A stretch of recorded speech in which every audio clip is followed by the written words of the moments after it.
Jaz sem zrastel gor na klubih, na najslabših možnih placih in po izgledu, in po opremi, in po vsemu. Tudi po bendih.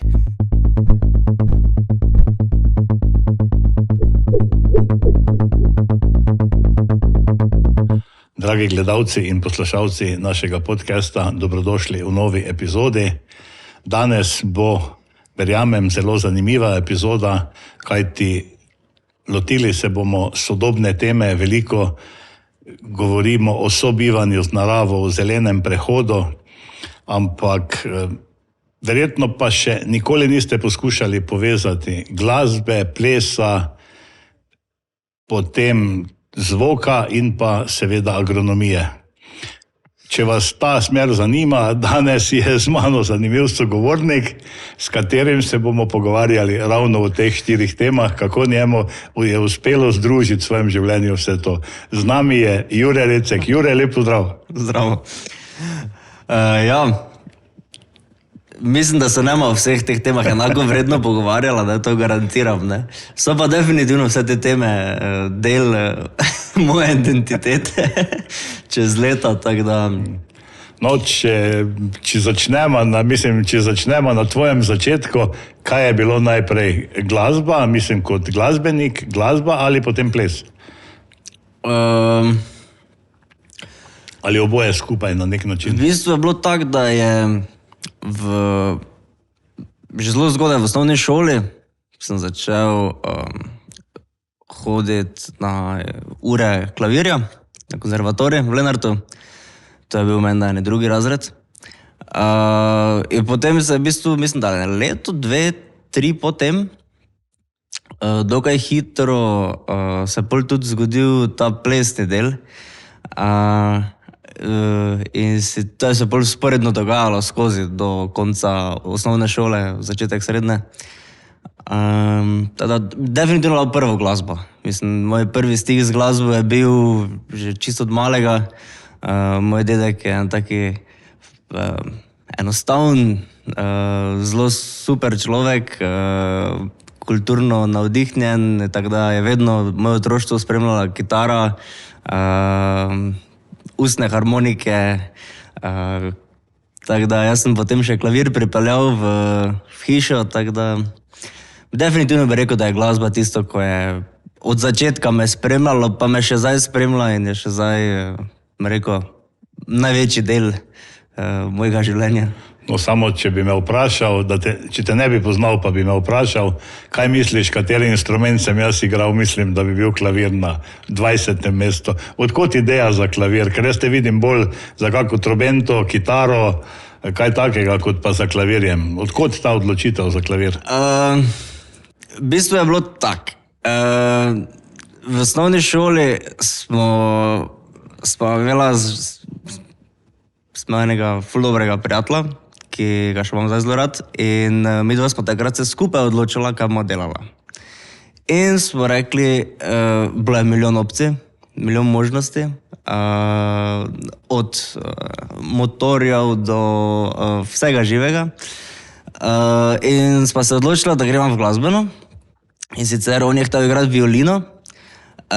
Jaz sem takrat imel idejo o bobnih, ampak potem nič od tega ni bilo v Lenartu. Pol na koncu pa je nekako direktiva padla, ne, da gremo oba klavir, ker to je bil luft, tega je bilo še dovolj prostih mest. In potem pač nismo se potem nekaj glih ukvarjala, no, zakaj bi kaj druga. To nam je bilo dano, to nam je bilo ponujeno in pol smo pač šla klavir in oba smo ga vzljubila, oba smo ga pol igrala. Jaz sem pa tudi pol ostal, no, še na tem. Zanimivo je, potem si pa igral še v raznih bendih tudi, ne? Ja, imeli smo bende že zelo zgodaj v osnovni šoli. Pač to so bili tak, malo sošolci, bomo nekaj, sem tja, imeli smo v učilnici glasbeni, so bili bobni, pa je en se kolega vsedel, pa začel malo bobne, pa pol kaj boš ti, kdo bo pel, doben ne bo pel, te sem jaz pol pel, ne. Pa kitaro sem se takrat začel učiti, oziroma kitaro sem se že prej učil pri detku, že tako po mojem 10. leta. Tako da ja, in pol je to bilo non-stop. Pa je bil spomladi tak se reklo, pa se je jeseni drugač bendu reklo, pa pol so se 3 člani zamenjali, pa pol je enega člana prišla mama iskat na vaje, ker ni povedal, da je prišel, tako da to bilo je, dogajalo se je, bila je akcija. Vedno je bilo pestro. Tako da ja, mislim, še zdaj je tak, no, mislim. Najbolj se mi zdi, da ta neki kreativni del pride tako spontano, no. Še se dobite kaj s kolegi, pa zaigrate kakšno? Zdaj za to staro zasedbo zelo malo. Se dobimo tam na kakšni kavi ali pa kaj, z enimi že par let nič. Ampak jaz pa sem še vedno aktiven v raznih projektih, tudi za enih starih zasedb, recimo jaz sem igral klaviature, potem pri bendu Mama rekla kasneje, še zdaj sodelujem z kitaristom pa z basistom, še zdaj imamo za vsakim za sebe neki svoj projekt, nekih stvari, ko pač imamo neke skupne točke, se nam dopadejo neki žanr, neka smer in delamo malo, uživamo, delamo svojo avtorsko muziko čisto za sebe, ampak je pa definitivno, to je ono, ne smeš pritiskati, da more biti, ne, ker pol se najlepše se spontano zgodi, ne. Bo prišlo ven, ko bo. V tvojem življenju ni bila samo glasba, kaj ti potem od klavirja te je pot zanesla ali tudi sočasno nekako si zajadral tudi v profesionalne plesne vode? Ja, tega je zdaj že zelo dolgo. V plesu sem se začel ukvarjati v osnovni šoli, mislim, da je bil 3., 4. razred, z sošolko, takrat Amadejo Brus. Sva začela plesati latinsko-ameriške in standardne plese. Imeli smo 2 do 3 krat na teden smo imeli vaje v Mariboru, smo se vozili vsaki teden 2-krat, potem zelo hitro smo se potem začela tudi udejstvovati raznih teh plesnih festivalov pa tekmovanj. Tako da ja, je bilo kar intenzivno, no, potem od nekih priprav pa tak, to je bilo skozi celo osnovno šolo v bistvu, ne. Potem pa konec osnovne šole, pa smo pol zaradi enih zdravstvenih težav mojih, smo pol jaz mogel odnehati, tako da se je ta zgodba zaključila, no, nažalost. Je bilo pa ful fajn, ni mi žal dobenega trenutka. V glavnem, še pa zaplešaš danes tudi? Samo v svoji sobi doma. Redko, mogoče na kakem partiju ali pa na kakem tak, če se gre vun, no, malo zamigam, nisem pa, ne vem, nekako se je distanciralo to od mene in ne, zanimivo, ne mislim, ja, ampak vseeno si pa ostal na nek način zvest glasbi, konec koncev vse tvoje delo se vrti okrog glasbe, dejansko vse v Slovenskih Goricah te vsi poznamo kot tonskega mojstra, dejansko skoraj ni prireditve, kjer te ne vidimo, dejansko za mešalno mizo. Kako pa potem iz tega, prvo glasbenik in obenem reč pa plesalec, potem po drugi strani pa si začel se ukvarjati z zvokom in to profesionalno. Kako pa to, zakaj ta sprememba, da si se postavil za bend dejansko? Kaj pa vem. To čisto spontano je prišlo do tega. Z bendom smo igrali na raznih motorističnih zborih, takrat smo imeli srednješolski bend, igrali smo coverje, rock, klasike. In je po enem od teh špilov se malo tam začel pogovarjati s tehniko, pa malo, pač bil je dober špil, Pa smo se malo zaštekali, malo začeli pogovarjati, pol smo se zaklepetali, smo še pomagali malo pospravljati, pa tak. In pol smo nekako začeli sodelovati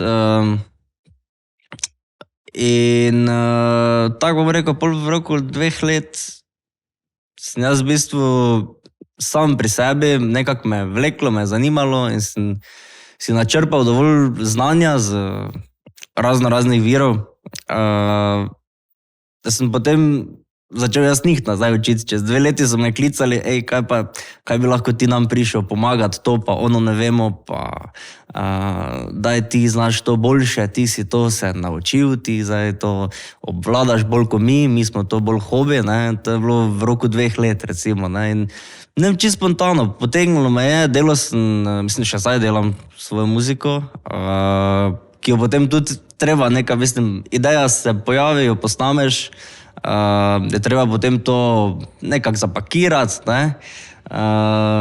Treba tega novorojenčka v bistvu potem pripeljati v neko strukturo, nasnet, ne vem, zaranžirati, skompozirati, potem cel komad. In za vse to rabiš v bistvu znanje, tehnično, ne? Mislim, od začetka je bilo zelo laično, ampak pol pa si malo pogledaš, pa skapiraš, da je v bistvu vedno, jaz sem tehničen človek po naravi in meni je tehnika mi je vedno takoj kliknila, ne. Tako da, bom rekel, da sem pol nekako preko tega osvojil, no, tudi samo miksanje, snemanje, razne pristope in ustvarjanja in kasneje oblikovanja zvoka, tako da... Zanimivo, jaz sem prepričan, da tisti, ko nas sedaj poslušajo, si sigurno mislijo, zdaj bo ga pa vprašal, katero šolo se je vpisal. Sigurno je hodil na elektrošolo, ker ga zanima zvok, glasba. Ne,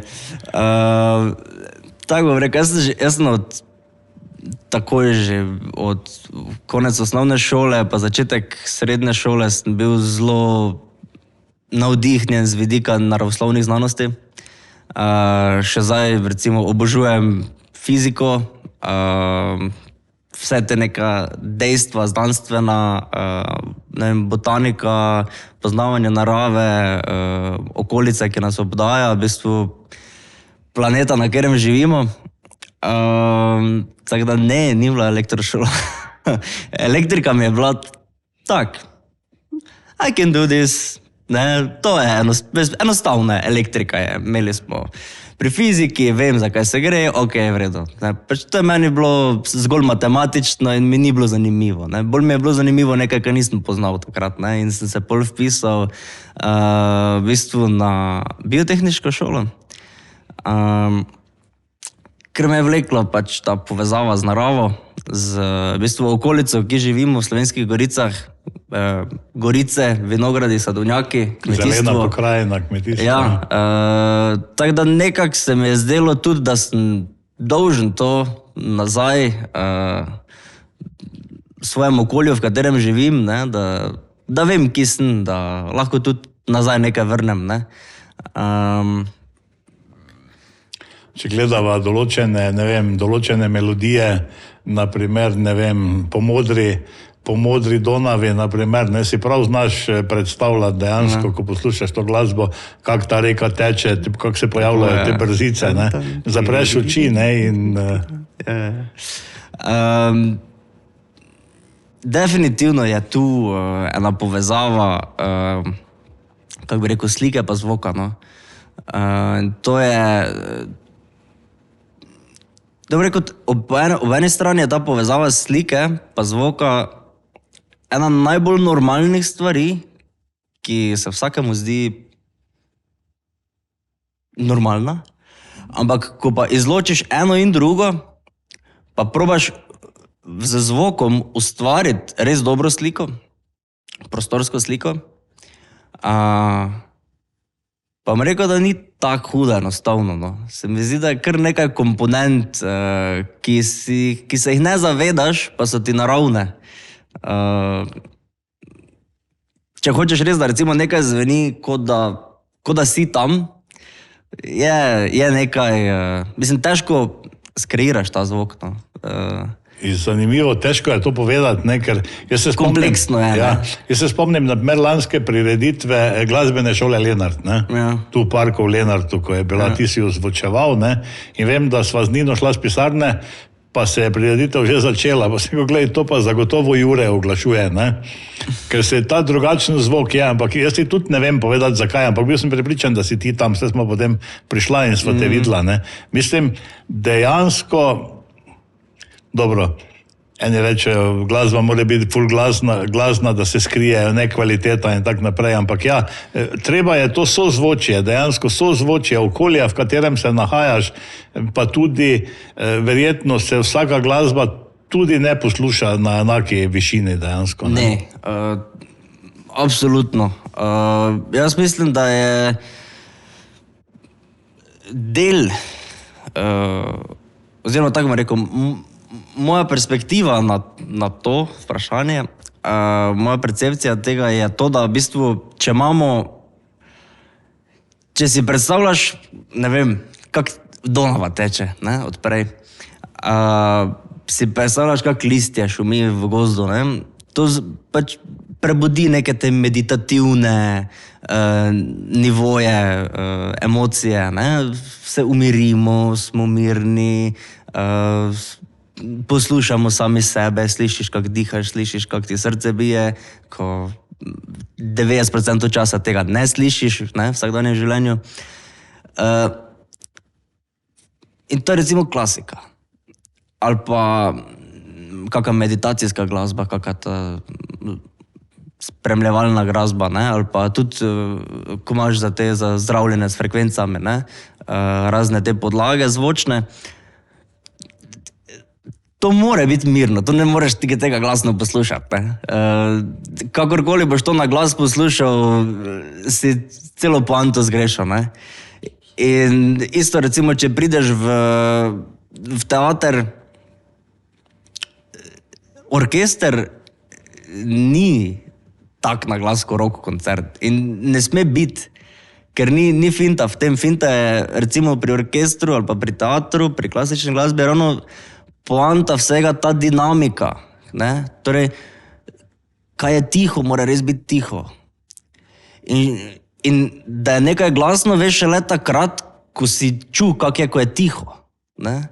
Ker če je cel čas glasno, nimaš občutka več, kaj je tiho, ne? Ker je vse stvar percepcije, potem v samem, kako bi rekel, pač, ko si dan v neko situacijo, se privadiš na njo, ne? Pa ne mine to minuta, dve, pa ne bo več narobe, ne? Ogromno krat se mi zgodilo, smo v kakšne klube delali, ne? Ti klubski špili so največja muka, ne? Čeprav so najbolj fajn, ko vidiš meglo v zraku, ki je od znoja par sto ljudi, ne? Ne bom rekel, da ni posebno občutek, precej posebno občutek je, ampak ponavadi so ti prostori neke kleti, stare vinske kleti, recimo, ne vem, Unterhund je en taki plac v Ormožu, potem imeli smo v Mariboru Sačmo, imamo zdaj v Mariboru pri Mestnem parku Brigadir klub. Recimo, to so taki prostori, ko pač prostor je mali, strop je nizek, imajo svoj čar, priješ not, vohaš vlago, vohaš, kaj je mesec dni nazaj bilo not, ne? Je pa vedno glasno. Tam vedno potem not dajo rock bende ali metalce, vedno nekaj, ko je bobn, električna kitara in vokal, in to je najbolj stresno. Meni vedno bilo za delati, ne. Ker ni variante, da narediš, da je ugodno. Ne more prijetno zveneti, zaradi tega, ker če samo bobnara poslušaš brez vsega ostalega, je že naporno, ne. In potem, kak zdaj vokal dobiti preko tega, ne, več ljudje so prišli poslušati, kaj ima nekdo zapovedati, kaj ima nekdo zapet, ne. In potem tam imaš bobnarja, ki je 110 decibelov sam po sebi, ne. To pa je že 20 decibelov preveč v štartu, ne. In ja, ampak se navadiš, ne. Prideš pač vsakič, ko smo delali tonsko v nekem takem placu, pač jaz sem en izmed tistih toncov, ko pač tonske dela res na glas. Vedno, ko pa ne samo rok, vse, karkoli. Vedno tonska vaja zelo na glas, da se pokaže vse, kaj je, in potem lepo se nivo spusti na primerno jakost, ki se smatra za primerno jakost dogodka, in šele takrat pol si lahko ziher, ne? Da ne bo prišlo do mikrofonije, zaradi tega, ker si preveril na dost višjem pragu, če je vse štima, ne? In potem, ko spustiš, si lahko res miren, ker ne bo piskalo, recimo, ne? Tako po domače, ne? Samo verjetno je pa tudi znanost potem, ko prideš v neki prostor prvič, rečeš, ok, tu bo pa nocoj rock koncert, ali tu bo pa zdaj, ne vem, vinska klet, degustacija vin, en bo tam v kotu igral na klavir. Kako uskladiti, kako skompenzirati vse to, neko zvrst glasbe, zvrst dogodka, tudi publika je potem različna, ne? Ja. Kako začutiti naprej ta utrip prostora, da potem te nivoje, da prideš s tem nivojem zvoka na dejansko pravi nivo, ko rečejo ljudje, to pa ni preglasno, pa ni pretiho, ne? Tako bi rekel, se mi zdi, da imam kar dober občutek za to, no. Ampak ja, to so take stvari, ko so zelo naravne po eni strani, po drugi strani pa jih je težko doseči, res, da prideš res na tisti res dober nivo, ne. Tu ti ne pomagajo nobeni števci, pa nič, nobeni pokazatelji, to je pač ali na osnovi česa priješ do tega. Ja, mislim, jaz sem zrastel gor na klubih, na najslabših možnih placih, in po izgledu, in po opremi, in po vsemu. Tudi po bendih, začel sem res najslabše, kaj je možno. In tako da, ja, mislim, jaz še zdaj pač delam vse po posluhu, nič dobro, okej. Delamo večje dogodke, večje montaže, kjer so sistemi kompleksnejši, seveda so za to primerne aparature, raznorazni merilni mikrofoni, ampak tam je pač zaradi same kompleksnosti sistema pač potrebno, da zmeriš, torej od raznih faznih seštevanj, potem raznih frekvenčnih odbojev od samega prostora. Je tehnika za to, ne? Torej obstajajo merilne naprave, s katerimi lahko ti najbolj pravilno pristopiš pri uravnovešenju nekega zvočniškega sistema v nek prostor. Ampak tudi to, recimo, če pridemo kdaj gostovati na kako večjo zadevo, si znam spustiti kaki šum ali pa malo si pomagati s kakim grafom, ampak je to zgolj zaradi tega, ker da prideš na neko izhodišče, na neko nulto pozicijo, sam pri sebi, ne. Torej, rabiš eno izhodišče, z katerega izhajaš, in eno izhodišče, ki ga poznaš, ne, in od tam potem lahko delaš, ne. Torej, priješ v nek tuj prostor, ki ga ne poznaš, sploh kakšne te dvorane, ko so bolj za teater, pa to ponavadi je mešalna miza vedno nekje odmaknjena gor, pod strop, zadaj, nad zadnjimi klopmi, ali pa niso nikoli najbolj idealne pozicije, ne, tako kot recimo na nekih glasbenih festivalih, pa open air koncertih, ne, ko pač imaš res najbolj idealno pozicijo. In v tem primeru zvok spodaj zna biti precej drugačen od zvoka zgoraj, ne. In dostikrat je tak, da če tega ne skapiraš vnaprej, oziroma če se ne zavedaš tega, ko priješ v prostor, da boš ti cel čas zdaj delal na blef, si ga znaš kar oplet, ne. Recimo KGB v Mariboru je en taki plac, ne. tam je tonska kabina čist pod plafonom, zgoraj, nad šankom. Vsi so 2 metra nižje, tudi oder, ne? Pa več je teh prostorov, no? Ampak Pa tudi dolžina dvorane, verjetno. In ne? potem moraš zdaj ti razmišljati, ne? Torej, pri meni mora zveneti ful basa, ful more bobnet, ful more spodaj hromet, nizki toni. Zaradi tega, ker ko stopiš dol, se oddališ v bistvu od stene, ne? In stena ti da ta odboj v bistvu, ne? In ko si v stran od stene, je tega ful manj, ne? In dejansko vsi spodaj slišijo normalno, rekel prijetno sliko, ne? Medtem ko ti zgoraj, ko skrbiš za sliko spodaj, ne? Pa slišiš največji kaos, kaj obstaja, ne? Ampak najtežje je potem, da moraš cel špil delati v tem kaosu, smiselne odločitve, ki potem še vedno primorajo k skupnem izdelku pol na koncu dneva, ne? Kljub temu, da recimo imajo vsi ostali boljše pogoje za poslušati kot pa ti, ne?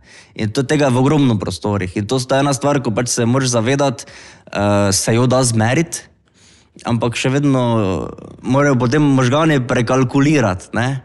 Torej, tak se mora pri meni slišati, da bojo oni tak slišali, ko jaz hočem. Ne? Ker ti nikoli ne miksaš za sebe, ne? Ti vedno miksaš za publiko, vedno, ko karkoli delaš za to, da je na koncu končna produkcija to, kaj želiš pač dostaviti končnemu potrošniku, poslušalcu, ne? In ja. Praviš, veliko je znanja, veliko je potem tudi pač dejansko prakse, sama teorija ti ne more pomagati, ne? In potem vseeno, kje si se ti to naučil, kako si se soočil s to akustiko? To je kar zahtevna veda, ki potem ob znanju potrebuje tudi dober posluh. Verjetno to, če si že kot otrok bil glasbenik, verjetno je tudi iz tega, ne? Ker glasba pa vse te stvari. Ali kako si se potem soočal s to akustiko? Ali si študiral še akustiko posebej?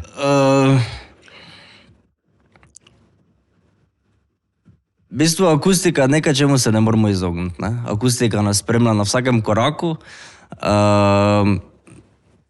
Je neka identiteta vsakega prostora, v katerem smo, ne? Torej, recimo zdaj dimenzije tega prostora, ki smo zdaj, ne, v tem kafiču, Classics Cafe, ne, recimo vidimo, strop je 3 metre, tu je 5 metrov, 6 širine, dolžina 10 metrov in vsi ti parametri predstavljajo nek prostor.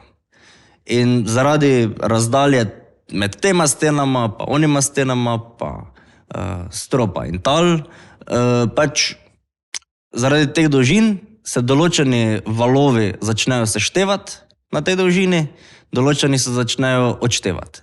In rezultat tega je, da so nekatere frekvence bolj glasne v nekem prostoru, torej nek prostor bolj resonira na neki frekvenci kot na drugi.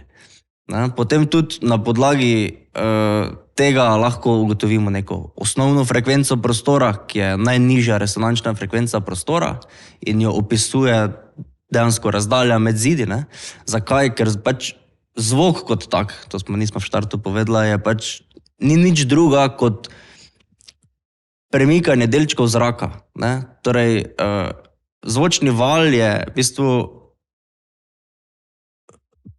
pot, oziroma zvočni val so kompresijske točke pa vakuumske točke v prostoru, ne? Torej, energija, recimo, jaz, ko zdaj nekaj rečem, potisnem zrak čez prostor in ta val vsako molekula zadane naslednjo molekulo in se one tako premikajo, ne? In na podlagi frekvence je odvisno, na koliko časa oziroma na kakšni razdalji s kakim valom se te frekvence potem premikajo in na ta način se potem tudi jačajo in odštevajo, ne? Pa tudi odbijajo, ne, odboji potem nasteklo. Tako, ne, in potem odboji so pa potem spet druga stvar, ne. Odboji so, če rečemo, da je neka osnovna frekvenca, resonančna frekvenca, neki primarna značilnost prostora, ne? Oziroma neka, kako bi rekel, osnovna karakteristika prostora so potem odboji odvisni od tega, kakve so površine, ali so to trde površine, recimo steklo, zid, odbijata frekvence čez celi spekter. Ne? Potem tam imamo zavesa recimo zna kakve više frekvence že absorbirati. Ne? Torej, višja kot je frekvenca, manj ima energije in manj energije tudi rabi, da prepotuje neko pot. Zaradi tega, ker potuje čez manjšo površino zraka. Ne? Nižja frekvenca ima daljši val, rabi dosti večjo kapaciteto zraka in tudi dosti večjo površino zraka okupira, zato potrebuje dosti več energije, da jo mi istoglasno zaznamo. Ne? Torej, ne vem, če recimo zasikaš v trgovini, ne, to sem opazil, en moj kolega ima to finto, ne, če gre v trgovino z otroci, ne, z otroki, so naredi. In to se sliši, ne moreš verjeti, ta visoki ton, neko sikanje, pride 20 metrov brez problema in zaznaš, ne. Medtem ko nizka frekvenca niti približno. Ne. Zato tudi recimo, če vidimo na rock koncertih, torej vse posod, ki hočemo, da je dosti nizkih tonov, je ponavadi razmerje med močmi visokotoncev, zvočnikov, satelitov, pa basov, ne vem, 4:1. To meni, ne vem, 4-krat več, ali pa odvisno od prostora, pa vsega, ampak ponavadi je dosti več nizkotoncev, subov, napram visokotoncev. Ravno zaradi tega, ne. Če hočemo nekje na odprtem premakniti veliko količino zraka, rabimo ogromno moči, ne. Medtem ko visoki toni brez problema potujejo direktno do poslušalca, ne. Je pa res, da se pa ne širijo, ne, so pa bolj usmerjeni, ne, to pomeni, pri visokih tonih je pa potem pomembna ta pokritost, ne. Pri nizkih tonih pokritost ni problem, zato ker nizki toni se širijo po prostoru bolj omnidirekcionalno, to pomeni odvira na vse strani bolj kot ne enako, je bolj glasno v ono smer, ko igra, ampak tudi če stopiš za nizki tonec, še vedno ga slišiš, nizke tone, ne. Medtem ko če stopiš pred visokotonec, ga slišiš, stopiš za njega, pa nič ne slišiš visokih tonov, ne. Zato, ker so zelo usmerjeni, to pomeni so zelo direkcionalni, ne, visoki toni.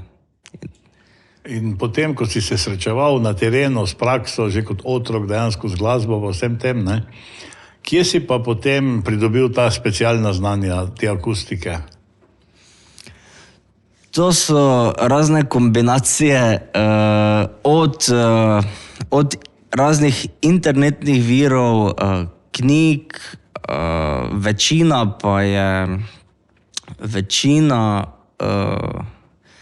akustičnega znanja sem dobil iz predavanj Nenada Patkoviča. To je en strokovnjak z področja akustike, žal pokojen. Z njim smo, žal nisem imel prilike toliko sodelovati z njim, kot bi si želel, ampak od njega sem dobil vse tiste poglavitne informacije, oziroma takrat, ko mi je res kliknilo, no, tako bom rekel. Dosti sem se tega prebral od forumov do raznih teh ko bereš razne bloge, pa te socialne, znanstvene članke, tak naprej, ampak vedno rabiš, se mi zdi, nekoga, ko ti bolj po domače razloži, ne, da ti res bolj klikne v glavi, ne. In to je bil recimo on, ne, od njega sem ogromno znanja potegnil, ne, od njegovih predavanj. Če se vrneva nazaj v prostor, ne, potem prej sva govorila o tem, kako najti ta pravi ritem, pravi višino zvoka v prostoru.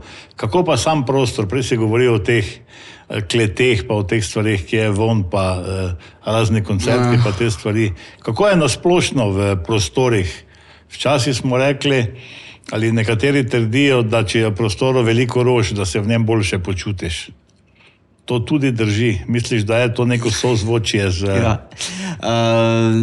Definitivno, mislim, moja najljubša barva je zelena. V vseh prostorih, ki živim, je ogromno zelenih rastlin, pa rož, pa vsega. Tako da definitivno bi rekel, da je in sproščujoče in da neko svežino vsak dan, no. Mislim, da si enkrat dejal, ko smo se pogovarjali, da nisi nikoli verjel, ko je babica rekla, da se z rožami treba pogovarjati. Kako pa danes gledaš na to? Ja, ena raziskava sem prečital nedolgo nazaj, če za en čas zunaj, no, ampak ja, no, da so izmerili na enem inštitutu v Ameriki, da se rastline pogovarjajo tudi preko zvoka, ne samo z kemijskimi signali, preko, ne vem, korenin, preko miceljev, neke naveze z gobami, z glivami in tako naprej, ampak da se tudi po zraku preko zvoka pogovarjajo, ne, na izjemno visokih frekvencah, in da imajo tudi tako kot glede na to, da nimajo možganov, imajo pa en spomin, tak mišični spomin, čeprav tudi mišic nimajo, celični spomin, rečimo, ne. In ja, in po tej raziskavi bi naj bilo tak, da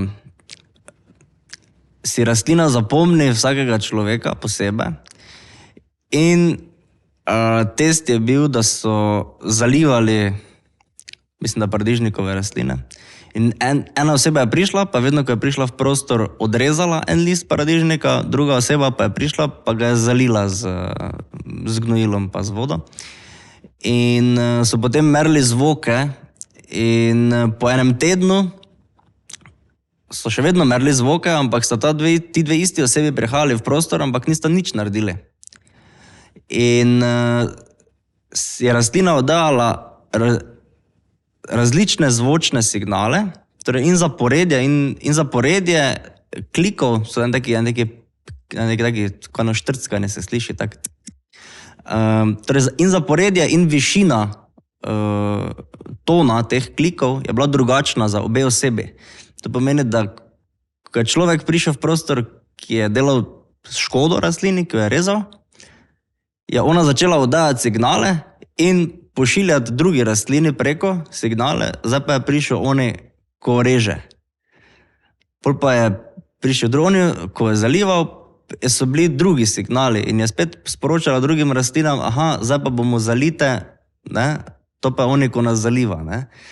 In se mi zdi, da je to meni je bilo ful fascinantno, no, ker nismo nikoli na faksu na ta zvočni aspekt nikoli gledali pri botaniki ali pa pri katerem od teh predmetov. In ja, pač, tako si rekel, ne, pač pol povežeš, ne, aha, ko se babice z rastlinami pogovarjajo in si tak... Da jih zato uspevajo. Dejansko je res. Ja, mislim, čuda narave, res. Zdaj, če tako pogledava tvoje življenje, naprimer, kot smo prej dejala, glasba, klasična glasba, klavir, potem ozvočenje, tonski mojster, potem ples, študij agronomije.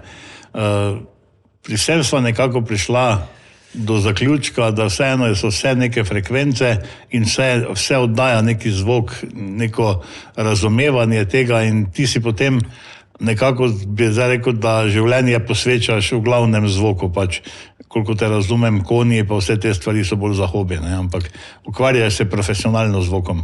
Ja, sem že več kot 6 let samozaposlen, se ukvarjam z pretežno s tonsko tehniko, pa z organizacijo in izvedbo dogodkov z tehničnega vidika. Tako da ja, jaz sem pač to sem vzel za službo. Kako je ta služba, ker veliko je to tudi nočnega dela, ne? Ker ob koncih tedna se v glavnem ozvočuje bolj po noči, ne? Ja. Navadiš se, mislim, večina teh, tako bom rekel, ostalih prijateljev, ko jih imam, pa družina so začudeni, zakaj tako pozno, pa kako lahko, pa kaj se ti ne spi, pa milijon in en komentar, pač navadiš se. Jaz sem se navadil, imel sem od začetka ful težav, sploh nočna vožnja, recimo, to je ena stvar, ko še zdaj ne morem. Ja, pač prideš do ene točke, ko misliš, da si nad vsem, ne, pa pol ugotoviš, da vseeno si samo človek, ne, pa da tudi, če imaš na stežaj odprta okna sredi noči, pa muziko, koliko gre na glas, pa si poješ, pa imaš žvečilno v ustih, pa si spil 3 energijske pijače po poti, še vedno lahko zaspiš, pa se zbudiš v jarku, tako da. Je kar hitro skapiraš, da pač enostavno, sploh jaz pač sem taki človek, da jaz, ko vidim, da jaz pač se postavim na stran, pa pač prespiš, ker tudi če je mali neki ta kratki spanec, taki popoldanskega značaja, 15 minut sredi noči, lahko pol greš naprej. Pomaga. Ja, ful pomaga. In pač navadiš se, delovnik je ponavadi med 2 uro popoldan, 1 uro popoldan, če so koncerti, pa potem do kakih 2 zjutraj, 1 polnoči, tu nekje. Odvisno. Tonske vaje so ponavadi okoli 4. do 6. popoldan, spet odvisno od festivala ali pa od tipa prireditve. Imaš potem tudi zadeve, ko se zavlečejo do 6. zjutraj, ne. Recimo en oder, ki so nam ga na festivalu Lent ukinili, Mladinin oder, jaz sem tam v bistvu začel, na Mladininem odru, na festivalu Lent. To so bili tudi moji začetki takrat in to je bil oder, ki je začel ob 11. zvečer. Mi smo začeli s programom zvečer ob 11. pa je program trajal ponavadi do 5. 6. ure zjutraj. In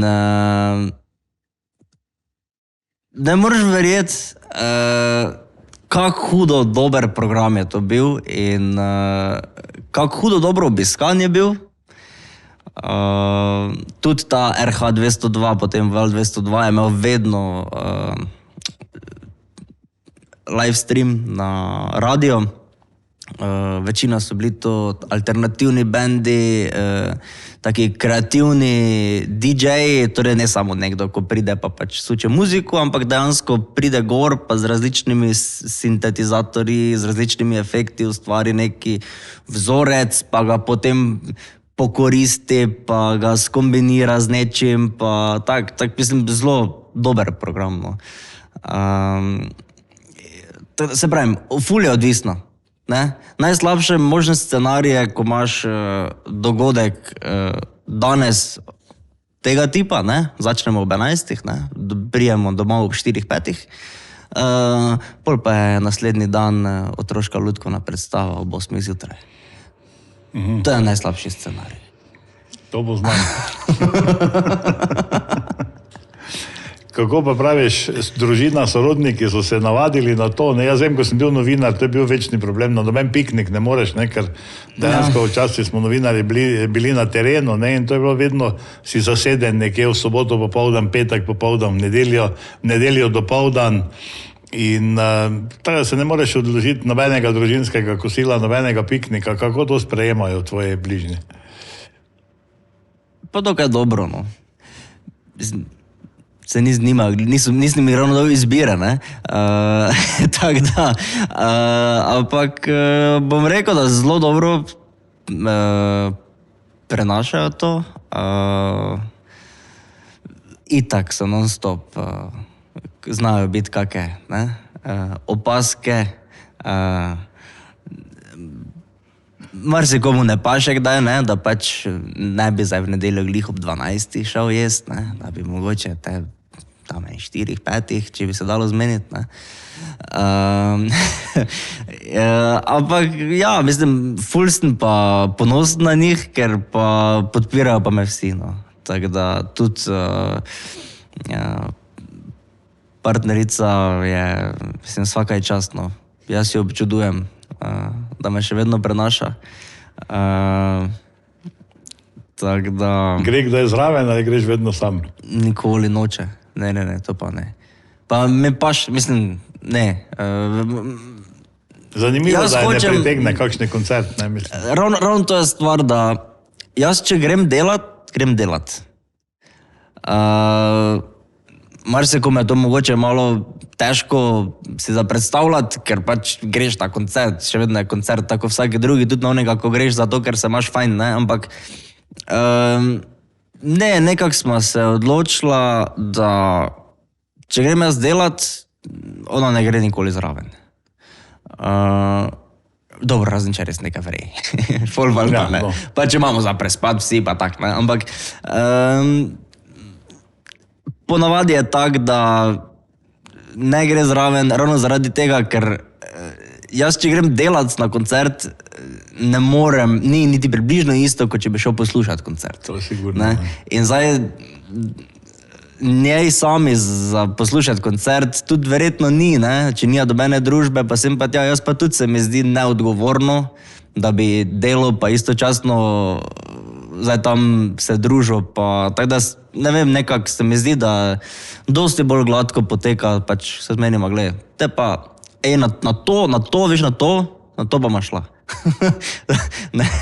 No, ker verjetno se tudi ne moreš sprostiti, ne, vseeno, ko si ti v službi delaš, ne, tehnika leti in moraš biti vedno tam prisoten, tako da dejansko iz tega koncerta imaš pač neke druge občutke, neke druge prioritete, kot pa da greš uživati. Ja, mislim, jaz od koncerta, na katerem delam, nimam dobene te kvalitete iste, kot pač na koncu koncerta, ko pa če bi šel koncert poslušati, ne. Ker še vedno pač, če grem na koncert, grem na nekaj, kaj pač res si želim iti poslušati, ne, in tam pol res se sprostiš, pa pride nazaj oni kreativni duh po ustvarjanju, pa se res sprostiš, pa probaš nekimi drugimi mehanizmi dojemati glasbo, medtem ko pa greš delat, je pa to čist taki črno-bela izkušnja, recimo. Pa ko greš na koncert, da greš uživati, naprimer, gre to s partnerko na koncert, se znaš sprostiti ali rečeš, gleda, tu pa zdaj pa je malo, visokotonci pa bi mogli biti malo višji, ali pa nizki toni so malo previske, te ne odpelje od te vode, se lahko. Zelo težko. No, ker jaz sem včasih delal na radio in potem so mi že vsi okrog mene govorili, da več ne znam poslušati radio, ker sem samo slišal vse napake, nič druga, ne. Mislim, to so definitivno stvari, na katerih moram sam pri sebi še delati. Težko odklopiš, ne? Ja, pa ne, vse znam, ampak ni zdaj ravno tako, če bi šel luč prežgat pa vgasniti, no. Da pa pač včasih me v eno smer zafrkava stikalo, včasih pa v drugo smer, ne. Ko moram iti bolj nazaj delati, pa se tako, vrije. So tista sodobna stikala, ko stisneš pa odskoče. Ja. Tako da, ni enostavno. Bi rekel, da sem sam sebe sem oškodoval glede tega, kako hudo navdušen bi lahko bil na koncertih, kateremkoli, po moje, ne vem, če me bo v življenju kaj še navdušilo od tega koncertnega dela, no. Ja, zdaj smo v glavnem sva se pogovarjala o tem, kar si počel v življenju, pa govorila sva o tem ozvočevanju prireditev, pa kar te srečujemo širom Slovenskih goric, pa tudi širše. Ampak to še ni vse, ne. Tisti del, o katerem še pa nisva govorila, pa ga tudi naši poslušalci, gledalci ne vidijo in ne slišijo. Ne slišijo, ja, ampak ne vidijo, ampak velikokrat tudi ne vedo, da ti to počneš. Ne. Ti še imaš doma studio. Kaj se pa dogaja v tem studiu? Ja, to je en taki moj mali brlog, ko tudi obstaja že po mojenih 8 let verjetno. Na podstrešju domačije sem si že zelo zgodaj pri enih 16, 17 sem začel si podstrešje nad babičino hišo preurejati in v enih 4 letih potem dejansko z enega podstrešja, ki je imelo višino stropa, ne vem, 3,5 metra, naredil taki mali studio, kjer je zdaj not, torej govorimo o mansardnem studiu, ki ima kontrolno sobo, sobo za snemanje, kuhnica je, WC, hodnik, pa ena terasica, ne, s pogledom na zavrh.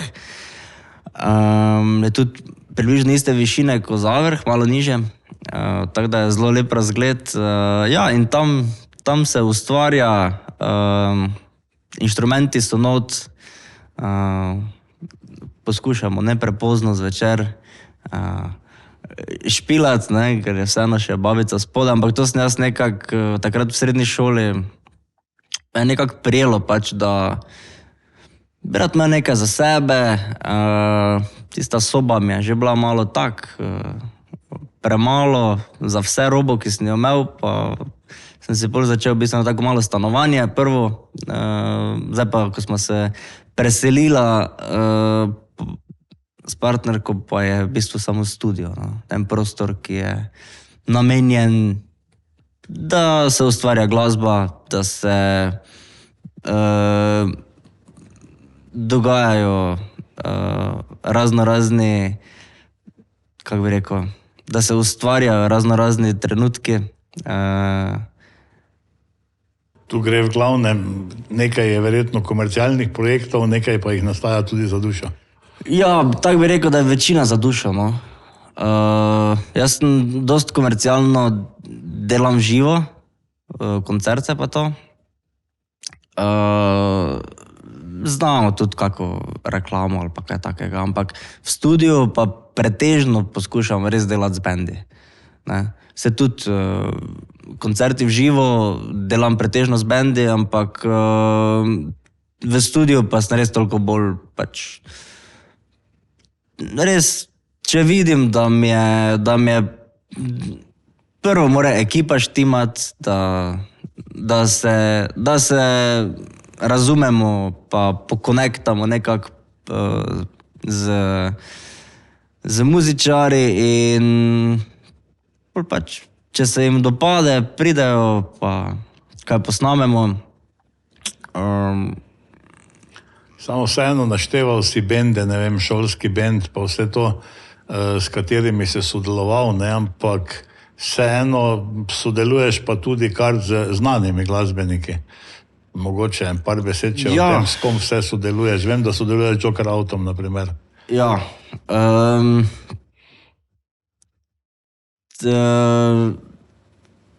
v bistvu, ja, v celi karieri do zdaj sem kar nekaj imen, bi rekel, obdelal že. Pa mislim, da skoraj vse, kaj v Sloveniji je. Ne vem, če je kateri znani slovenski avtor, s katerim nisem še sodeloval. Enih pari sigurno obstaja, no, ampak zaenkrat na koncertih smo pa v redni ekipi Joker Out, v redni ekipi Happy Old McWeasel, potem sodeloval sem res, kaj še, toliko jih je, da niti ne vem, ki bi začel, no. Ampak recimo Leopold prvi je eno tako ime, s katerim še zdaj preko ekipe sodelujemo. No, to smo te videli lani v Lenartu, ne? Ja, potem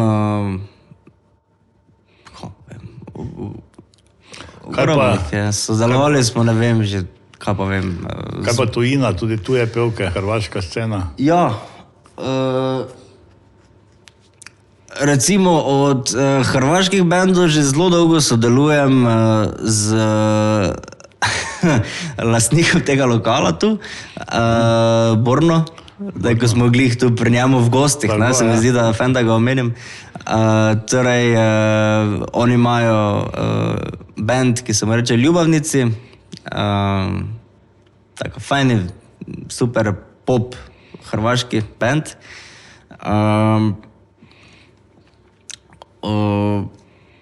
Kaj še od hrvaškega? Kaj pa vem? Zdaj, kot normalni moški te moram vprašati, če si delal Severino, naprimer, ne? Ne. Ja, sem, ampak nisem miksal. Delal sem na enih 3, po moje, Severinih koncertih, ampak tam pač seveda vse te velika imena pač ima vedno svojo ekipo, ne? Ker pač produkcija nekega benda je del benda, ne? Torej, tudi recimo, če hočeš kategorizirati bende po nivoju kakega kova band so, pač vedno pač pogledaš, imajo svojo ekipo, to že nekaj pomeni, ne se zabavajo, so resni glede tega, vedno hočejo dostaviti isto, ne? In to je tudi cilj produkcije, ne, pa show biznisa, da ti vedno poskušaš ta isti izdelek isto dobro predstaviti danes tu, jutri tam, ne, recimo turneje, ne, to je v bistvu vsak večer je kopija prejšnjega večera, ne, in pač to lahko dosežeš samo na način, da imaš eno fiksno stalno ekipo, da se minimalno stvari spreminjajo, razen okolice pa prostor, ne, pa mogoče res neka nepomembna oprema za produkcijo, ne, ampak večina stvari pa ostaja istih, ne, to pomeni, recimo z temi resnimi, ko delamo, vedno mi povemo, kakšne zvočnike hočemo imeti, kakšno mešalno mizo hočemo imeti, potem lučkarji povejo, kakšne luči bi radi imeli, ne, vse, od firme do modela, do vse, ne, in potem pač je to treba zagotoviti, ne, in je to potem vse, so to deli pogodb in pač to moraš štimati, ne, ker to je predpogoj za lahko ti si danes tu, pa jutri tam, pa je isto, ne, bolj kot ne, oziroma stalna ekipa, ki tudi ve točno vsaki kaj ja, medtem ko ti hobi bendi, pa pač to pa je ono, ne, in jaz sem ogromno teh bendov sem naredil, ko pač nimajo stalne ekipe, ko so pač slovenski bendi, ko danes ga oni dela, jutri z onim sodeluje, pol se z onim skrega, pol onemu ni plačal, pa bo zdaj onega klical, in pač to je eno tako morje, pač eno morje ljudi, ki dela te stvari in pol včasih gre oni z onim, pol včasih gre oni z onim in recimo na ta način sem jaz, po moje, res že skoraj vse delamo, kaj niso resne ekipe, ne. Ta neki srednji nivo, manj znani bendi. Od hrvaških, recimo, ko sodelujem še zdaj, je Vesna Pisarović, tako da z njo znam vse, kaj ima v Sloveniji Vesna Pisarović, ponavadi, se pol tudi na mene obrnejo.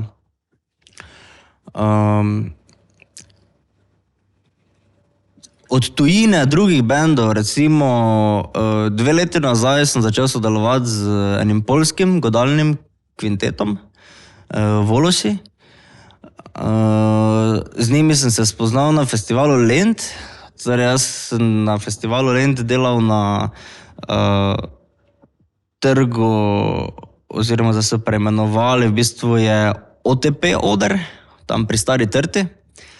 To je zdaj na novo postavljen oder in sem pač delal tam v okviru festivala Lent in pridejo ti Poljaki z celo svojo ekipo, z svojim toncom, ki so ga pripeljali iz Poljske. In jaz sem že vse pripravil, oder vse čaka, perajt. Oni se postavijo, začnejo, 15 minut mine, pa oni meni reče, super, nam je vse štima, in on potem, ta njihov tonc, ki so ga z Poljske pripeljali v Slovenijo, pa še ni bil zadovoljen in je šel vodja benda Čelist poslušati dol, pa mu ni bilo nikak všeč, ne ono, ne tisto, pa so se nekaj začeli prepirati, nima veze. Po 2 urah pa pol, oni še vedno ni tonska narejo, Poljak. In pol je ta Čelist prišel do mene, pa je rekel, jaz sem pa bil na odru, jaz sem skrbel za zvok na odru, ne za ljudi spodaj. In je prišel do mene in je rekel, veš, meni je vse eno, kaj oni tam doli delajo, je rekel, samo jaz zdaj tebe prosim, da to, kaj si ti nam tu na odru naredil, greš dol, pa narediš doli. Je rekel, oni pa naj grejo vsi lepo tam v stran od mešalne mize.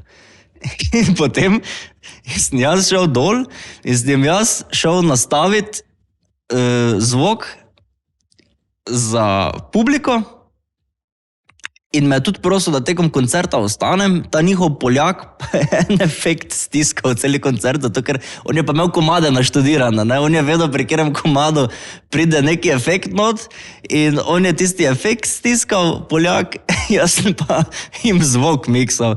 Poleg mene pa sta torej njihov tonc, pa še od festivala Lent tonc, ki je bil spodaj, pa sta stala poleg mene in oni Poljak, samo tisti gumb stiskal vmes, pa se gledali tam in pač je Čelist htel, da jaz odmiksam, zato ker pač mu je na odru bilo tako more biti. In od tistega koncerta naprej sem z njimi že več kot 15-20 koncertov naredil po Evropi. Da vem, bili smo v Toskani, na Siciliji, v Budimpešti, res po celi Evropi. Edino lani so me na Korejo povabili, tisto sem pol odklonil, in od takrat ne tako pogosto več sodelujemo, ampak karkoli je tak, da je, kaj bi rekel, v radiusu 1000 kilometrov okoli Slovenije, pa me pokoristijo. Koliko pa je ekipa? Mi, ko gremo na koncert, ne vem, vidiš pač tam navadno na sred dvorane, doli je neki tonsko postavljena tonska miza in te stvari, tam vidiš 2-3 ljudi. Koliko je pa na enem koncertu Joker Outa, koliko ljudi je vključenih v pripravo tona? Ja, na teh koncertih, ko smo all in, je sigurno 15 plus. V bistvu je tako, da včasih niti ne vem, kdo vse je z nami, pa kdo vse ni. Zaradi tega, ker je ekipa še tudi z vidika videoprodukcije, potem ljudje, ki urejajo socialna omrežja,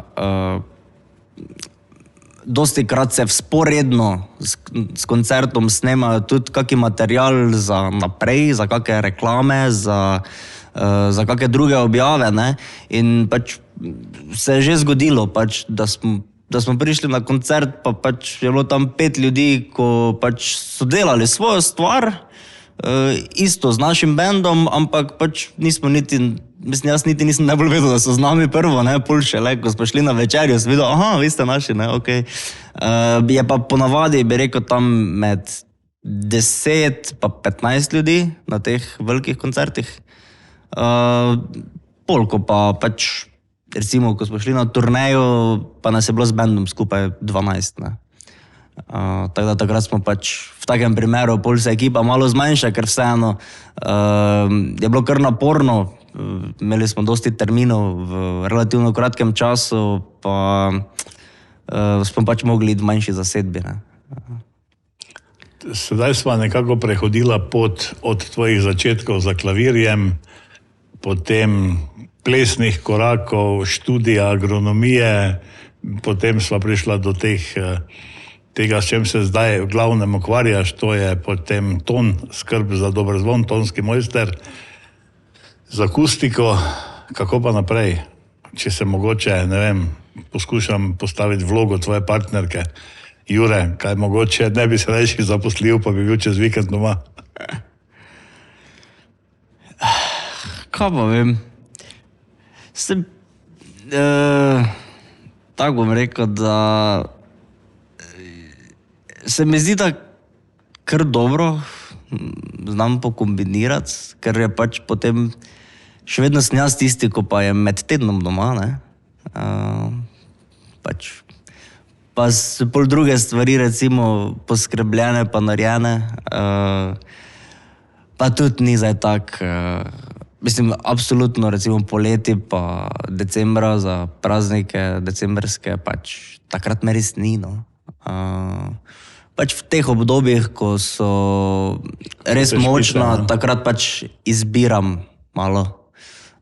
Ne, zdaj čist vsega poberem, kaj pride, pač poberem tisto, kaj malo boljše. Dosti krat komu tudi rečem ne.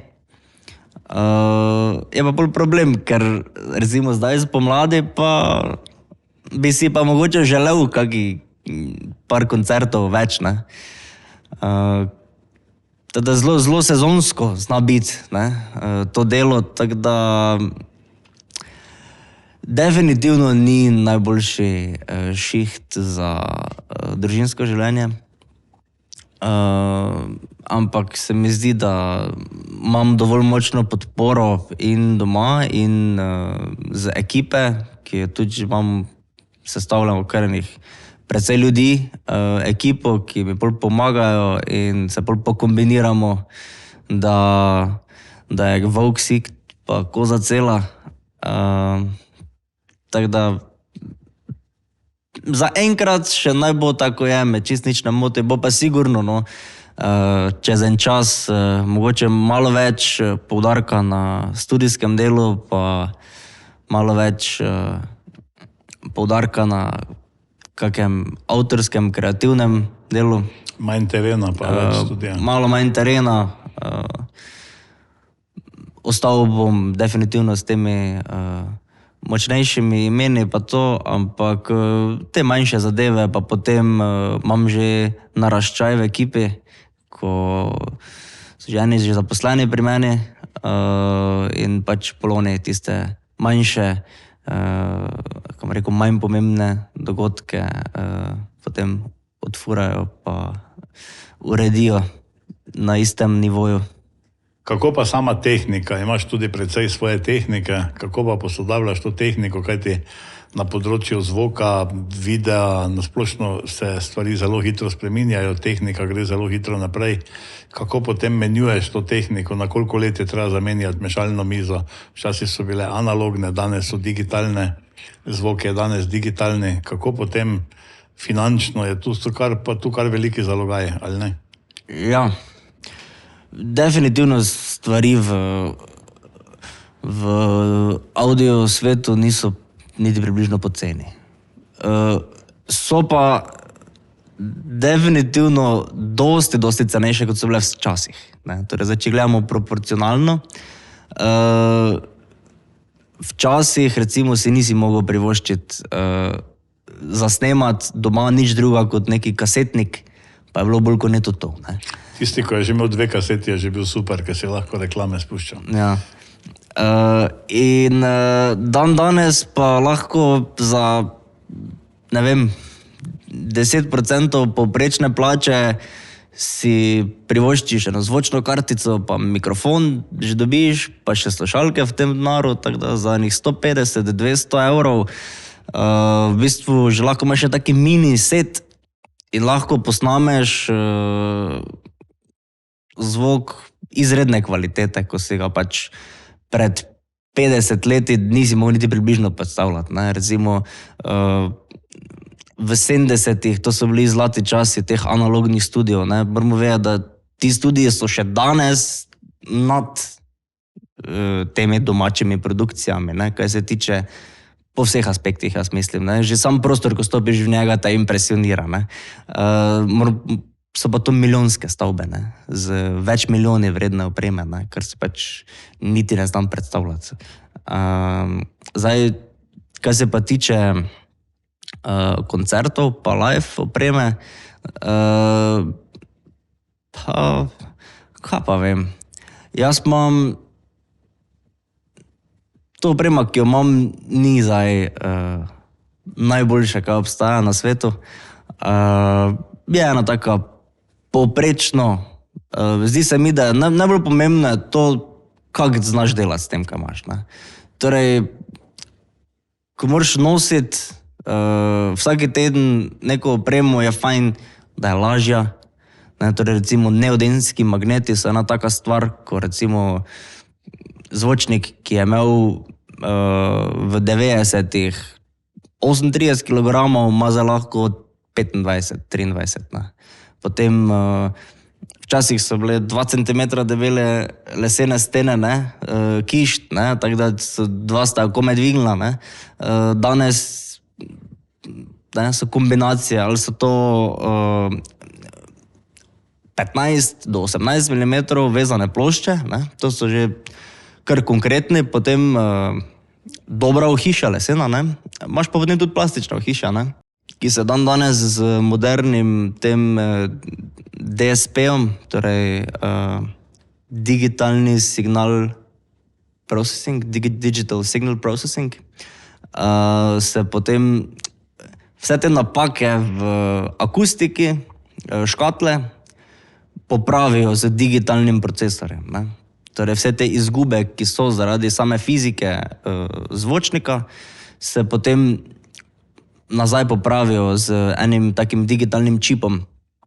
In to ful olajša samo težo, recimo, že v štartu zvočnika, ne? Olajša, izboljša, pa olajša tudi, kaj z tega ven dobiš. Grejo recimo do neke glasnosti, ko recimo jih včasih nisi mogel doseči z enim zvočnikom, ne? Če je včasih en zvočnik bil 95 decibelov, 98 decibelov je že bil ok, ne? Danes ena plastična kišta komot prije do 120-130 decibelov, ne? Pa ne rabi biti zvočnik, ne? Tako da definitivno je tehnologija šla toliko naprej v, kako bi rekel, zadnjih 50 letih, da je pač, če primerjaš takrat, je danes dosti ceneje, pa dosti lažje, kaj z vidika teže. Kaj pa sam vpliv umetne, mogoče za konec še, kaj pa sam vpliv umetne inteligence, kajti veliko se govori, da bodo določeni poklici ukinjeni, da jih bo zamenjala umetna inteligenca, spet drugi pravijo, da je umetna inteligenca nevarna za človeštvo. Kako pa ti gledaš na umetno inteligenco in ali jo uporabljaš pri samem ozvučevanju? Jaz sem z tega vidika kar old school, mogoče malo preveč, ampak se zelo redko uporabljam umetno inteligenco za karkoli. Če jo uporabljam zgolj kot orodje za iskanje, ne toliko za iskanje podatkov, koliko za zbiranje podatkov, zato ker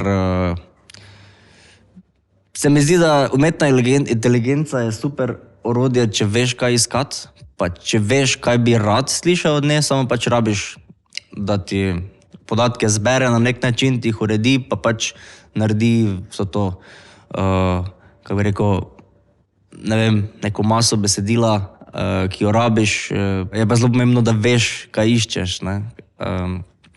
Teda je super orodje, če ga znaš uporabljati. Pri glasbi umetna inteligenca recimo je super za, v studiu recimo uporabljam za ločevanje različnih trackov, torej različnih virov zvoka iz enega stereo posnetka. To pomeni, ne vem, daš v program eno glasbo z radia, torej v stereo formatu, levo, desno, in ti umetna inteligenca zna zelo, zelo dobro izločiti posebej vokal, posebej, ne vem, klaviature, posebej kitaro, posebej bas, boben, efekte, pa vse, ne. In potem dejansko dobiš večstezno, večstezni zapis, ki ti ga AI v bistvu izlušči iz tega stereo zapisa. Ne. To pomeni, da lahko recimo neke stvari, ki so bile včasih na trak posnete, se lahko nazaj v digitalni format pretvorijo dosti lažje. Vse so tudi že do zdaj to delali, ne, to remaster, ne, ko na novo grejo miksati stare posnetke. Dan danes pa to še toliko bolj lažje, ker pač je hitreje pa ceneje to narediti, ne, in da lahko greš recimo posnetke, ki so bili na kasete posneti ali pa na trake, lahko greš nazaj večstezno na digitalno format, nazaj se lahko presname, pa se lahko ponovno zmiksa ali pa ponovno pač manipulira s temi posnetki. Pač odvisno, kaj pač je želja pa cilj, ne. Tudi recimo Suno je en program, ko je tak, da bi rekel, najbolj znan med AI programi tudi za kreiranje glasbe. Super je za ideje, zastrašujoče dobro dela, sploh kakšne take detajle včasih ti zna kar ponuditi samo od sebe in je včasih res preveč dobro z nekaj naredi. Se pa mi zdi, da manjka mu pa tega osebnega prediha, ne, torej super je za ideje, torej imaš eno idejo, pa ne veš, kaj bi si z njo začel, pa daš ven taki program, kot je Suno recimo, pa ti on naredi iz 5 tonov, ti naredi ali folk komad, ali metal komad, ali pop komad, in ti on kar naredi celega, ne. Je pa res, da redko sem slišal AI glasbo, da ne bi znal predvideti, kaj se bo zgodilo.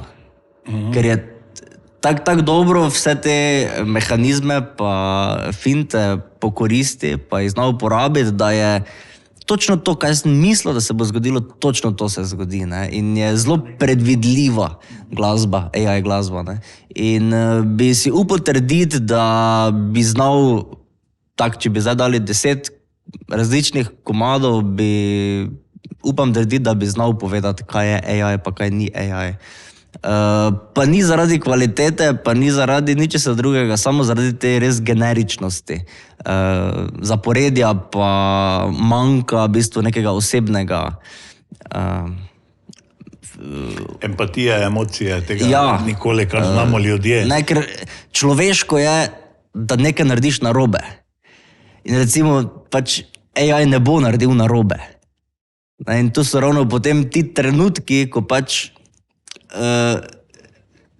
rečeš, ok, to pa mogoče res, ali je nekdo s ful malo kreative to naredil, ali pa pač je AI, ne. Ja, se da prepoznati, ne. Ja. Mogoče še pa res čisto za konec, ker imamo tudi precej mlajših poslušalcev, gledalcev, pa me vseeno zanima, verjetno nas sedaj kaki najstnik posluša ali pa gleda, pa si želi, da bi bil tonski mojster, ker je to vseeno malo, se mu zdi fino. Mogoče kako začeti? Kaj predlagaš mladim, ki želijo začeti se ukvarjati z zvokom? Kaj je najbolj pomembno ali kako se tega lotiti? Ali kaj jim svetuješ, da mogoče ne ponovijo kakšne napake, čez katero si ti mogel iti skozi?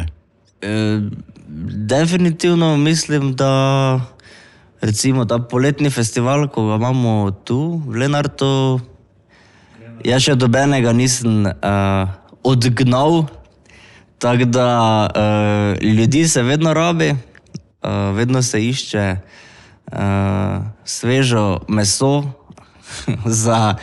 ki se še more, sicer je dolga pot, no, da te začnejo potem tudi resno jemati, pa spoštovati, pa klicati, ampak nekje moraš začeti, tako da jaz še dobenega nisem odvrnil, če ga karkoli zanimalo. Tako da komot, kar lahko brez zadržka, kdo stopi do mene, pa nisem tak strašen, ko mogoče zgledam.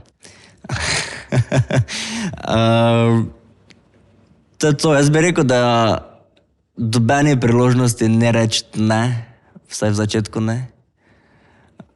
Zato, ker bi rekel, da so štete, no.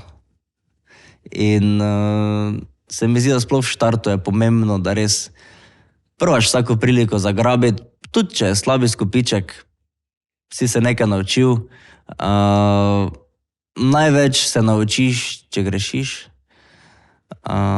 To so ponavadi, največ se naučiš iz napak, iz nekih slabih izkušenj se največ naučiš, tako da več projektov, ko narediš, več veš, boljši si. Tudi, če sta bila dva slabo speljana vmes, pač veš, kak je, ko je slabo, ne? Pa bo drugič, ko bo slabo, toliko lažje preživeti, ne? Ne smeš se preveč osebno, recimo, sekirati, ne smeš se preveč navezati osebno. To je ena taka stvar, recimo. Kaj pa opremo, se splača, da si nabavijo kakšno opremo, sami poskusijo? Čisto odvisno zdaj od, ne vem, recimo, če imaš neki band, pa bi rad, zdaj govorim pač za svojega stališča, da imaš neki band, srednješolski pa, ali pa kakorkoli že, ja, mislim, splača se, danes so stvari toliko poceni,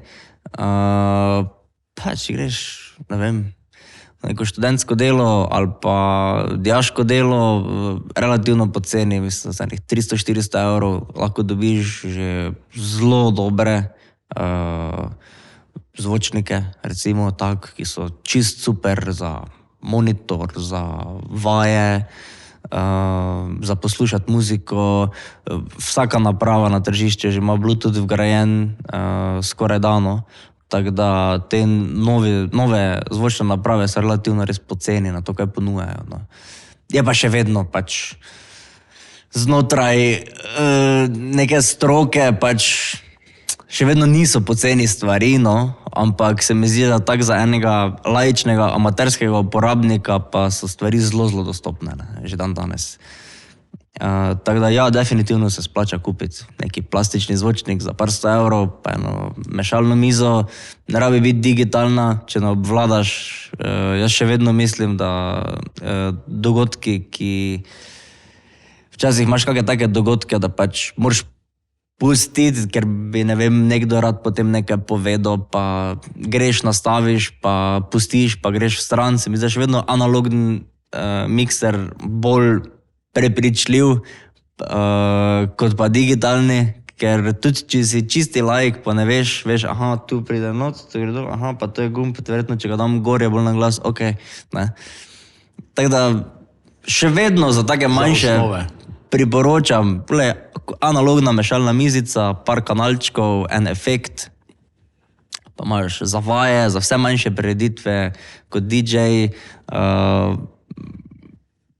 mislim, dosti teh scenarijev pokriješ, no.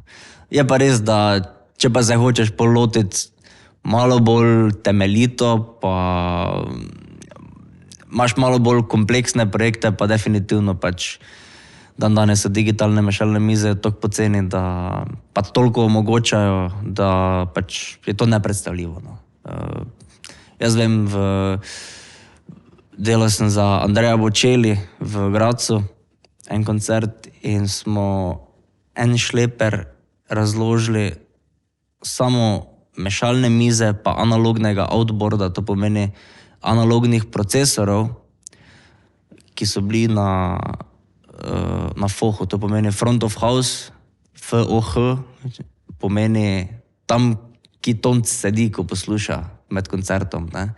Torej, pročelje hiše, ne, front of house.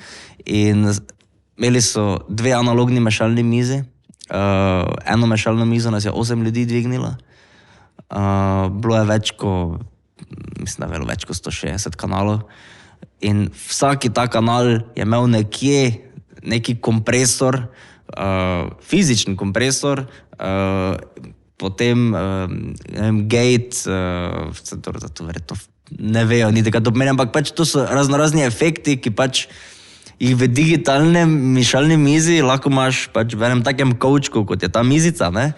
Pa je to vse že not.